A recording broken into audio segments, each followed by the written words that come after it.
महेश्वर गुरुर् साक्षात् परं ब्रह्म तस्मै श्री गुरवे नमः। अखण्डमण्डलाकारं व्याप्तं जगच्चराचरं तत्पदं दर्शितं येन तस्मै श्री गुरवे नमः। शान्ताकारं भुजगशयनं पद्मनाभं सुरेशं विश्वाधारं गगनसदृशं मेघवर्णं शुभांगं लक्ष्मीकान्तं कमलनयनं योगिविद्यानगम्यं वन्दे विष्णुं भवभयहरं सर्वलोकैकनाथं। रामं लक्ष्मणं पूर्वजं रघुवरं सीतापति सुन्दरं काकस्थं करुणाकरं गुणनिधि विप्रप्रियं धार्मिकं राजेन्द्रं सत्यसन्धं दशरथतनयं श्यामलशान्तमूर्ति वन्दे शिल्पाभिरामलोकतिलकं राघव रामनारी। ॐ मनोजवं मार्गजलवेगं जितेन्द्रियं बुद्धिमतां वरिष्ठं वातात्मयं मानवजलमुख्यं श्रीरामदूतं शरणं प्रपद्ये। ओम श्री श्री सच्चिदानंद गणकमले कोटि कोटि प्रणाम, कोटि कोटि प्रणाम, कोटि कोटि प्रणाम। सम्माननीय ए आमर रेटामुंडा ए महत भगवत सभार सभापति महोदय एवं एठिकार समस्त हरिभक्तगण महामाउसी एवं आसीथिबा प्रवक्तागण मोर गुरुजी तथा अन्यान्य छोट छोट भाई भौणी समस्त को मोर हृदय अभिनंदन जनाई मो नमस्कार जनाई मो पदे विपद कहूँ। यही सीट्रे जस्ट मोर पूर्वर जो बसी सार आयो ना अंग साहू से कहते प्रथम रु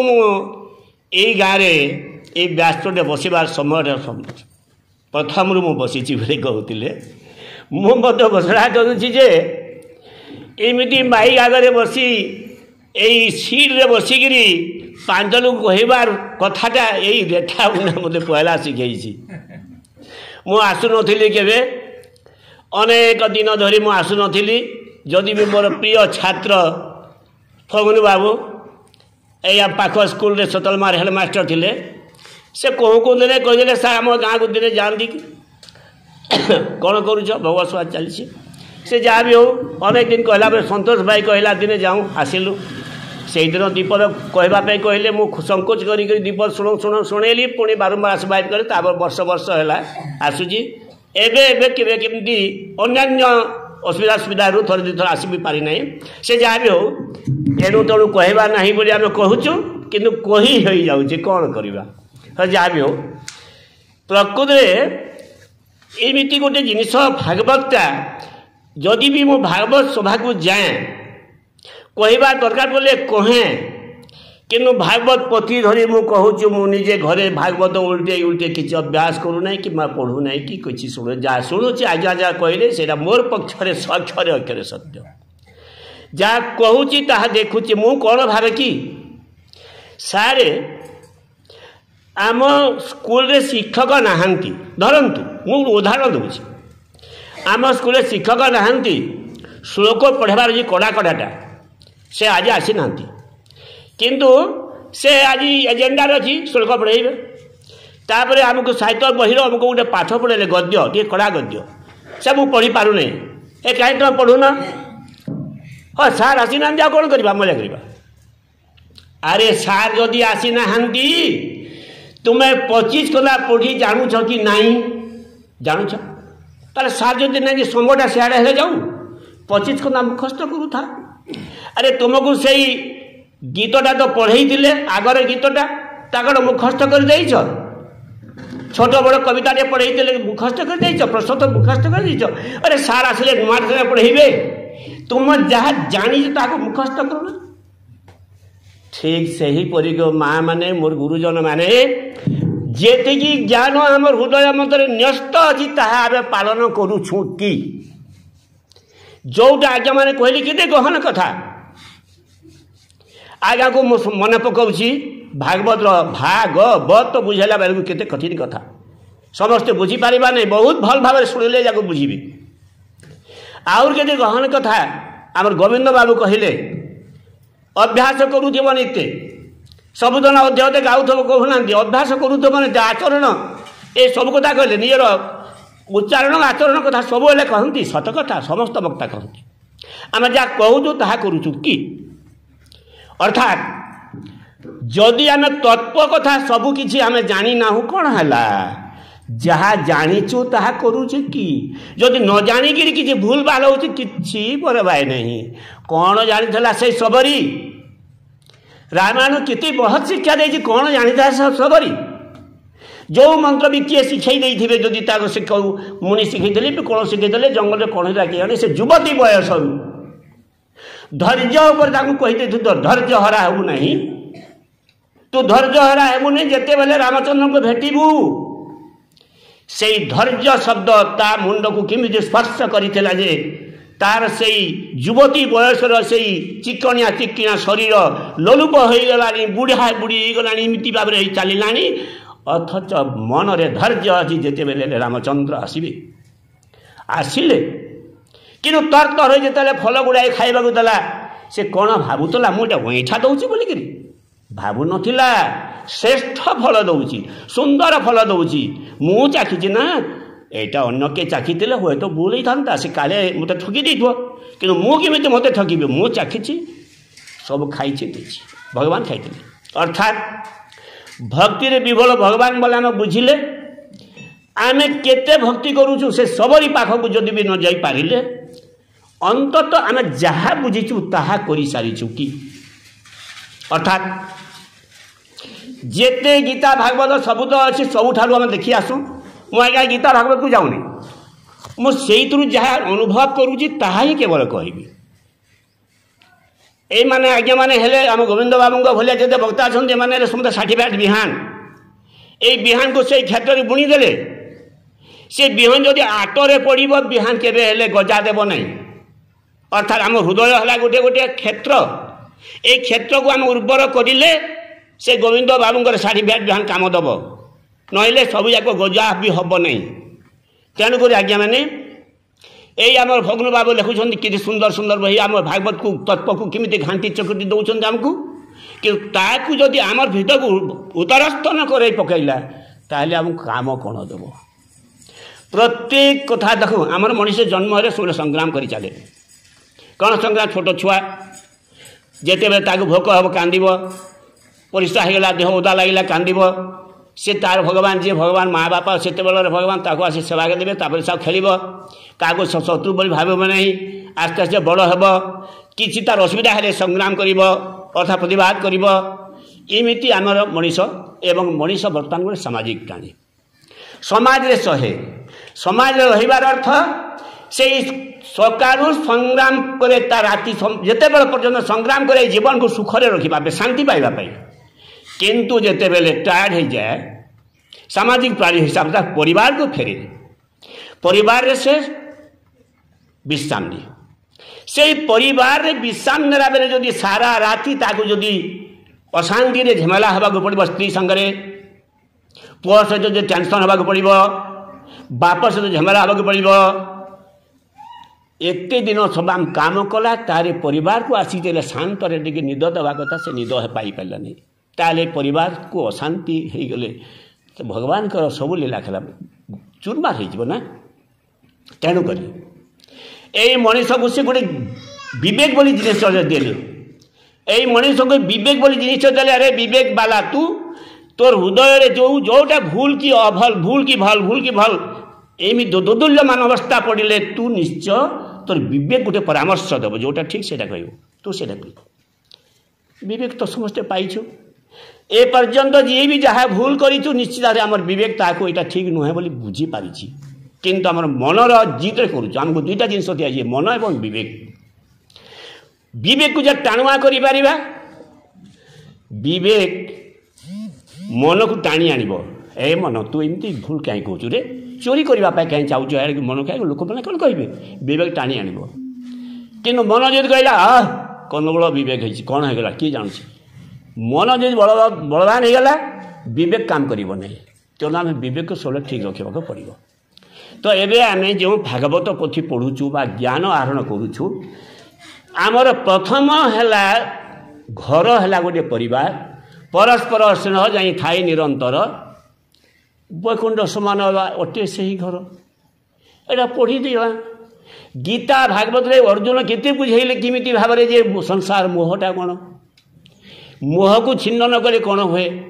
ସେ କେମିତି ଭାବରେ ବୁଝାଇଛନ୍ତି। ଯେମିତି ଏକଦମ କାଦୁଅ ଭିତରେ ଗୋଟିଏ ଘୁଇଟି ଯାଆସ କରେ, ତାର ଜୀବନ ନିର୍ବାହ କରେ, ଅନ୍ଧ ଦେହରେ କାଦୁଅ ଲାଗେନି। ତୁମେ ସେଠି ପରିବାରରେ ରହ, ପୁଅ ସହ ରହ, ଝିଅ ସହିତ ରହ, ସମସ୍ତ ଖେଳି ବୁଲିକି ରହ, ହସି ଖୁସିକି ରହ, କିନ୍ତୁ କୌଣସି ହିସାବରେ ଭାବ ବିହ୍ୱଳ ହେଇକି ତୁମେ ପରିବାରରେ ହଜିଯାଅ ନା। କେତେ ପ୍ରକାର ଶିକ୍ଷା ଆମର ଗୀତାରୁ ଠାରୁ ଭାଗବତ ଠାରୁ ସବୁ କିଛି ଆମେ ପାଉଛୁ, କିନ୍ତୁ ଆମେ କେତେ କାର୍ଯ୍ୟକାରୀ କରୁଛୁ। ଦେଖନ୍ତୁ, ମୁଁ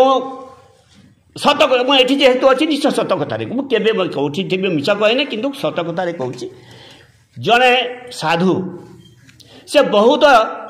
ବକ୍ତବ୍ୟ ଦିଅନ୍ତି, ମୁଁ ଶୁଣିଛି ଏତେ ସୁନ୍ଦର ବକ୍ତବ୍ୟ ଦିଅନ୍ତି। ସେମାନେ 4-5ଟା ଭାଇ ଦିନେ ସାଧୁ ଘରକୁ ଗଲେ, ମା ତାଙ୍କର ଦୁର୍ବଳ, ତାଙ୍କ ଘରେ ରହୁଛନ୍ତି, ଅନ୍ୟ ଭାଇମାନଙ୍କ ଘରେ ନାହାନ୍ତି। ଭାଇ କେମିତି ଚଳୁଛ? ସେ ମୋ ଭାଇ ସମବୟସ୍କ ପ୍ରାୟ। ଭାଇ କେମିତି ଚଳୁଛନ୍ତି ଏମିତି କଥା। ମାଆଙ୍କୁ ସେବାଠୁ ଆଉ ସେବା ପାଇବୁରେ ଭାଇ, ମୋତେ ବୁଝେଇଲି। ମା ହେଲା ସର୍ବଶ୍ରେଷ୍ଠ ସେବା। ବାପା ମା ଗୁରୁଜନମାନଙ୍କୁ ଯେ ସେବା ନ କରେ ସେ ମଣିଷ ନୁହେଁ। ମୋ ମା ଗୋହ ମୁତ ଭଲ ମନ୍ଦ ସବୁ ମୁଁ କରୁଛି। ଅନ୍ୟ ଭାଇମାନେ ତାଙ୍କ ମନ ଲାଗିଲେ ଆସନ୍ତି, ନ ଆସନ୍ତି ସେ ତ କି ଦରକାର ଅଛି। ମୁଁ ତ ଏକା ଅଛି, ମୋ ସ୍ତ୍ରୀ ଅଛି, ଆମେ ସମସ୍ତେ ସଫା ବାପା କରୁଛୁ। ଦୁର୍ବଳ ହେଇଗଲେଣି ମା। ହଉ, ଖୁସି ହେଲି ମୁଁ, ଯାହା ବି ହଉ। ତାଙ୍କର ଚିତା ତିଲକ ଦେଖିଲି, ବିଭିନ୍ନ ଜାଗାରେ ବକ୍ତବ୍ୟ ଶୁଣୁଛି, ମା ବାପାଙ୍କ ଉପରେ ସେବା କଥା ସେ ବୁଝାଉଛନ୍ତି, ଆଉ ନିଜେ ମଧ୍ୟ ଆଦର୍ଶ ଦେଖାଉଛନ୍ତି। ମୋ ମନକୁ ଖୁସି ହେଇଗଲା। ଯାହା ହଉ, ଏ ଦୁନିଆରେ ମୁଁ କେବଳ ଅଛି ବୋଲି ଭାବୁଥିଲି କିରେ। ମୁଁ ମଧ୍ୟ ମୋର ମା ସେବା କରୁଥିଲି। 5 ବର୍ଷ ହେଲା ଏମିତି ଧରିକି ନେଉଥିଲି, ଲାଟ୍ରିନ୍କୁ ନେଉଥିଲି, ସଫା କରୁଥିଲି, ରହୁଥିଲି। ବହୁମାନଙ୍କୁ ମଧ୍ୟ କାମ କରିଦେଉନଥିଲି, ଯେହେତୁ ମୋ ସ୍ତ୍ରୀ ସହିତ ଆମେ କେପେବଲ୍ ଥିଲୁ। ବାପ ମୋତେ 4 ବର୍ଷ ଖଣ୍ଡେ ସେମିତି ବହୁତ ସେବା କରା ପଡ଼ିଲା। ଯାହା ହଉ, ମୋ ମନକୁ ଭାବିଲି, ଯାହା ହଉ ମୋ ଭଳିଆ ଅନେକ ଲୋକ ଅଛନ୍ତି, ମୋ ମନକୁ ଖୁସି ଲାଗିଲା। ଏମିତି ଭାବରେ କହୁଁ ସେମାନଙ୍କ ଯେହେତୁ ଭାବ ବିଶ୍ୱାସଟେ ମୋର ହେଲା, ସେମାନେ ମୋତେ ନିମନ୍ତ୍ରଣ ମଧ୍ୟ ଦେଇଥିଲେ। ସେ ଯିଏକି ବକ୍ତବ୍ୟ ଦିଅନ୍ତି, କାମ କାର୍ଯ୍ୟ ସରିଗଲା, ଗଙ୍ଗା ଭୋଜି ସରିଗଲା। ଦିନେ ତାଙ୍କ ଭିତରୁ ଜଣେ କେହି गोटे भाई मत फोन कले तुम सहित आम अंगांग सहित बहुत भाव विश्वास टी आस आम घर समस्या है कौन समस्या है हाँ आस तो टे कौन समस्या है ना फोन रे कहबन टे आस गली से बुझेले से देख तो आम जमी कि एक जमी से नहीं दिया बोल आम भाई मान बाकी लोग आ 2-3 जन भाई अच्छा एकला नहीं मिलूँ क्या मोर माँ वो मत कह मुझे बोल ना बोल क्या दाबा मारपीट है मुझे छाड़ू नहीं भाई भीतर झमेला टणाटुणी लगी हे भगवान टिके कहली कौन है सब इनता के हो हाँ गो भाई तू देख तू तो आई लाग थर देखीचु मोर मार वो मत किए करूला मुझे सफा करी एक जमी ताके दिखाला आम तो सब 2 भाग कर सारी माँ के जी सेवा करवा बोल अलगा था ताके सफा कली सेवा कला भाग ना कर मुझे एक घुमुत मारियाटा मु उत्तर दे पारिली नहीं मोर आखिर लुह जकई आसला भाई जिमित होगा कथा तुम भाव कर चली आसली तारी अर्थ सी जो आगुरी जो सेवा करूला यही एकड़ जमी पाइबी बोली सेवा करूला कि सतरे माँ प्रति भक्ति थिला जदि भक्ति थिला ताले माँ मरीगला यही जमी मु देवी बोली अन्य भाई के सहित झेमरा पिटा पुटी जा कथा कला केमती ए भाई मो मार सेवा करते दब बोले दियो नहीं तो दियो कहवा कथा कि अन्य मैंने हेल्ले छाड़ भी चलता एमती जो होती आम चिता तिलक करी आम भाई भितर एमती झमेला हेले लाभ कौन हो तो आम गीता पढ़ा सबकि पढ़ीचु से सब पढ़ला जदि आम यही सब कहीदे गीता गाईदे सका पाइले तिलक गाऊले सब जाऊले जमी कहती भात बोली कहीदेले मेंटिब कि भोक गीता गाइले कि हेब नथिले विवेक भात बोली कहीदेले मेंटिब कि भोक गीता गाइले कि हेब नथिले विवेक खाइबाकु हुए भात गीतार जन खाइबाकु हुए भात गीतार वचन हृदय प्रयोग कले सार्थक जीवन आहा सार्थक जीवन हृदय प्रयोग कले सार्थक जीवन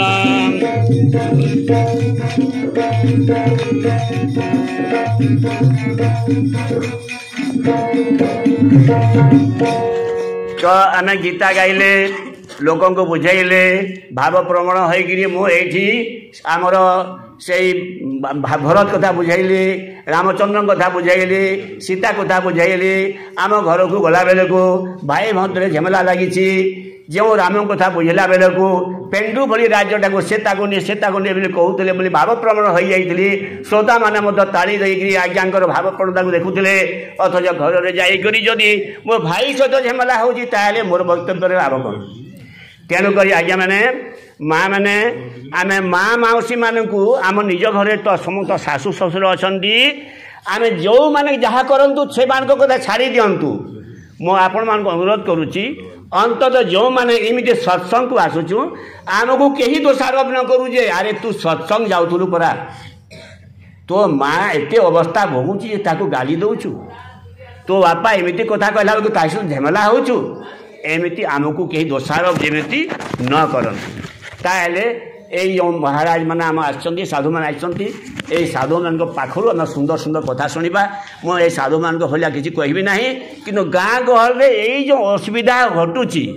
आमर जोटा सर्वश्रेष्ठ आम शांति शोवा जगह विश्राम नेबार जगह से जगार जदि शाशु शशुर भितर है बोहू मान सांगरे है भाई मान सांगरे है जदि झमेला है आम रामायण पढ़ी लाभ कौन कले तो रामायण पढ़ी रामायण केते कौन अच्छी केमिति दायित्ववान काम करा जाय पारे निज दायित्व को रक्षा करने सीता को दिंदांग से तोड़ी देते शासक को केमिति देइछन्ति गोटे शिक्षा केमती गोटे आदर्श पत्नी राम जिते बेले महत् काम निज सीता को छाड़ीदे सीता केते बेले जिंगा करना रामचंद्र को मो कर्म दोषी नुहति विधि बोली से कहीपारे जे लक्ष्मण निजर बड़ भाई प्रति से निजे सेना से रामसेना जीवार से कहीं गले से जेहेतु भाई सहित भाई सेवा करने गले तांकर भितर भाईर सुंदर वातावरण थिला बोलिकी से रावण भलिया जन को मारी पारिले अथच रावण से झमेला है भाई भाई मध्य बोलिकी तार मृत्युभेद कहीकि से मारिबा सहज होगला एमती भाव में आम समस्त कथा को जहाँ आम कान शुणिले ताकू जदि आम शांति भाव में आम घर में प्रयोग कर आम सुंदर जीवन यापन करवा ताहले जाई ठीक अच्छी आमर ये साधु मान पाखु आम निश्चय कथा कहवा ए घोर संसार तरंग निस्तार हेतु साधु संग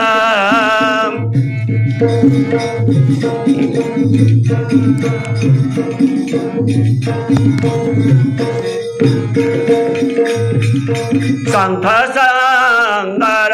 नावे बसी निस्तर दुख जल राशि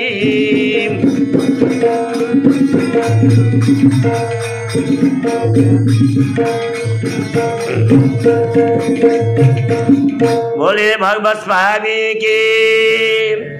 देखंतु आमे प्रकृति यही सत्संग उद्देश्य है जो माने पुष्प कीट भली विभिन्न बहीपत्र पुराण शास्त्र रंथन मंथन करी से ज्ञान रूपक मधु को आहरण करी आम आगरे एमती वर्षण करती से ज्ञान को जदि आम काम लगे पारा यही सत्संग को आसबार आमर सफल हो तेणु साधु मान को सब बेले आमर से नमस्य एवं आमर शरीर सबुदिन पाई नुहे आम सबुदिन जानूँ हे तो जन्म किए हम कि न हम अलग कथा कि मरवा ध्रुव सत्य किंतु आम जो आसीचु से आम कुआ आसला भाया आसीचु किंतु से समस्त संपत्ति को नहीं जीवार जदि आम इच्छा करवा ताले कि असंभव कथा गोटे होटेल अच्छी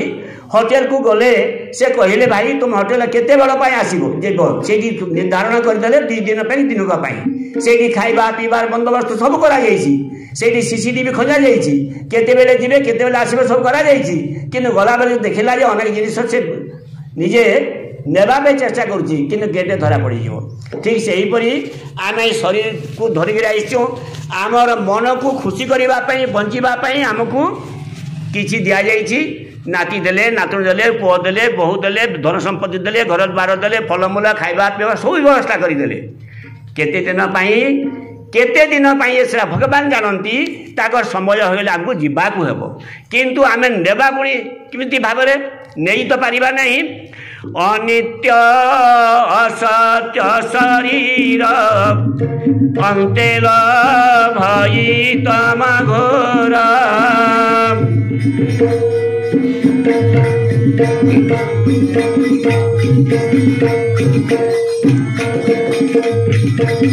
एणु अतिथि प्राय होई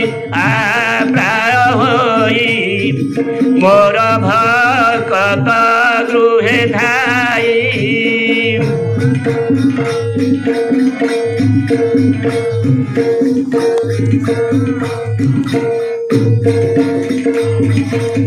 पुत्र कलत्र बंधु श्री न बोले मोहरी मोहरी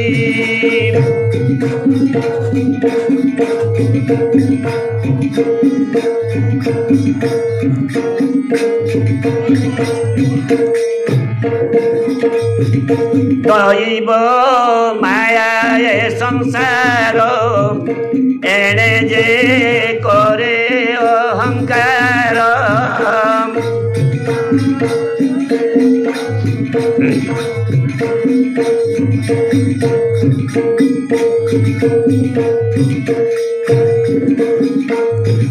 ताहाको मूर्ख बोली जानी हसी कहती चक्रपाणी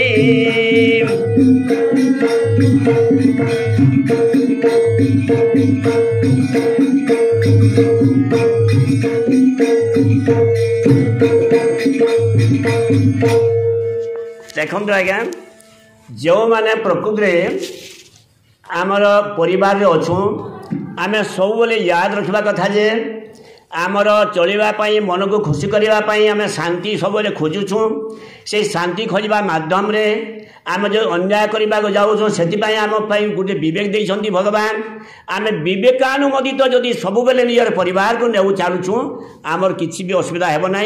एवं भगवान बोली जड़े अच्छा से निजे निजे सीसीटीवी आम समर मुंडरे से खंजी होती आम कौन करुचु कौन ना से देखुं कि यही विश्वास आमर न होगा पर्यंत आम के ठीक काम करना तेणु आम सब बेले आमको दि जाइए विभिन्न प्रकार गुण कोटा भल कोटा मत क्रोध करना धैर्य धरब ये धैर्य को लेकर केते उपाख्यान अच्छी क्रोध को लेकर केते उपाख्यान अच्छी किंतु आम से सब उपाख्यान मैंने कान में रखिकी आम जदि काम न लगेगा भात बोली कहीदेले जमी भोक छाड़े नहीं भात खाइबा हुए सेमती आम गीता बा कौन ज्ञान कथा जिते बुझेले आम निजे ताकू जब प्रयोग न करवा किसी जेतु काम देव ना देखु क्रोध गोटे एमती जिनिस आम सब बेले बुझुचु क्रोधटा निज देह को विभिन्न एकदम ध्वंस कर दिए दियासिली गोटे जिते जलाई दौचु दियासिली जली जाए अन्य क्या जलैवा पूर्व निजे ही जले तो सेमिति आमर हृदय जदि अत्यधिक क्रोध जात हुए क्रोध जदि सब बेले रहे से क्रोध निजक बसीभूत निजक ही ध्वंस कर दिए मु देखी आज्ञा आम गाँव कथा मो भाई जानी कि कहीपरि ना दी जन क्षेत्र में गाली होते जड़े क्रोध बेसी हो गला स्त्री लोक दुईटा जड़े पड़गले से मरीगले बोधे पड़गले पूरा एकदम गर्जी कर एत राग बढ़ीगला आखि लाल होगा डाक होगा जार ऊपर से क्रोध वर्षण करुले से आसिक ये बाबू कि मरीगल गले मुझे क्या करबी ये माग से पानी पियाले देखते कथा माने क्रोध बोली एमती गोटे जिनिस अच्छी जो क्रोध को न करने आमर गीता भागवत सब रखा प्रतिशोध प्रतिशोध जदि जड़े लोक निजे जदि भूल करदे आमको शत्रुता करी जदि तार हृदय सहित जदि आमको क्षमा मागुची आमे ताको देखूँ जदि प्रकृत में तार आखिर लुह हृदयर कुह मुहर भाषा तार भंगी प्रकृत जदि हृदय सहित क्षमा मागुची आम क्षमा देदेले किसी क्षति नहीं बरं जी कि आमर शत्रु उपर ठिया होता से आमर मित्र रूप में परिणत होती शर्मिष्ठा देवजानी बोध शर्मिष्ठा देवजानी जो लिखाई से क्षमा को लेकर कि सुंदर लिखाई जे क्षमा दिए जे क्षमा निए जे पाए उभय भाग्यवान तेणुक आमर परिवार भितर जदि किए भूल करदेला भाई भीतर किए गोटे भूल करदेला आम प्रतिशोध मनोवृत्ति न रखी क्रोध को जदि आम शांत करवा आम धैर्य को जदि धरिकी भगवान के प्रति आराधना करवा जोटा आमर ये गाँव में विभिन्न आमर वक्तव्य दौरान जो साधु महाराज मैंने जो मैंने पुष्प कीट भलिया से निजे ताकू ज्ञान आहन कर आम बुझाऊँगी ताकू जदि आम बुझिकी कार्यक्षेत्र लगेगा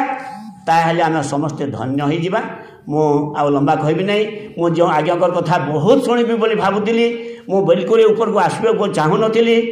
जहाँ भी हो से आज्ञाकर वर्तमान कहबार समय आउ मु कुछ कहूनी आपण मानकर यही प्रकार ये सब किसी आयोजन सबुदिन रही था माँ मैंने सबुदिन ये कथा शुणिकी मु सबको आउ थे अनुरोध करुचे अंततः एमती सत्संग को जो मैंने जाऊँ आम नुआ बढ़े काम कर न पारे भागवत श्लोक मुखस्त कर न पारे ताकू आम क्या कही न पारे अंततः